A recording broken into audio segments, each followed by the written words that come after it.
Mickaël Darmon, on commence donc par la politique. Dans les coulisses de la vie internationale, que se passe-t-il entre la Chine et la France? Que des belles choses, semble-t-il, Mickaël. Eh bien, effectivement, les responsables chinois multiplient les marques de prévenance. Récemment, le ministre des Affaires extérieures du PC chinois a passé plusieurs heures en compagnie du ministre des Affaires étrangères Le Drian et Information Europe 1 dans les couloirs du G20 à Buenos Aires. Eh bien, le numéro 1 chinois Xi Jinping a confirmé à Emmanuel Macron qu'il se rendra en France début 2019 au premier semestre. Alors, au Quai d'Orsay, on souligne que tout ce qui peut permettre de maintenir, de faire avancer les grands sujets de matière multilatérale, c'est bon à prendre. Bon, la vérité quand même, beaucoup moins angélique. Les Chinois sont forcés de rabattre leurs ambitions commerciales sous les coups de boutoir des USA. La fermeté de Donald Trump face à la Chine porte ses fruits et le projet de Chine 2025 est revu à la baisse. Les Chinois se font d'ailleurs retoquer en particulier sur le domaine des télécoms et de leur projet de contrôler le marché mondial de la 5G. Donc en comptant sur des jours meilleurs, c'est-à-dire le départ un jour de Trump, eh bien Pékin réoriente ses ardeurs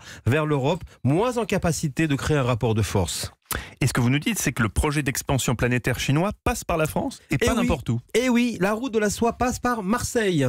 Les nouvelles routes de la soie, c'est le projet, vous savez, d'influence économique, énergétique et numérique développé par les Chinois. C'est un projet d'un monde global, en clair les contours d'un empire nouveau qui prend les routes depuis l'Asie centrale jusqu'à la Méditerranée. Alors depuis l'an passé, les autorités du port autonome de Marseille se démènent pour figurer sur la carte des nouvelles voies commerciales que la Chine déploie. Et pour y parvenir même, le port provençal convoque Deng Xiaoping. Vous savez, en 1920, le père de l'ouverture économique chinois avait débarqué donc à Marseille pour son arrivée en France. Début 2018, le groupe chinois Canshen a annoncé l'implantation d'une usine de silice à Fos-sur-Mer. Et en 2021 et en 2020 également, il y aura un câble sous-marin chinois baptisé Peace, c'est ironique, devrait relier Marseille au Pakistan et de là à la Chine.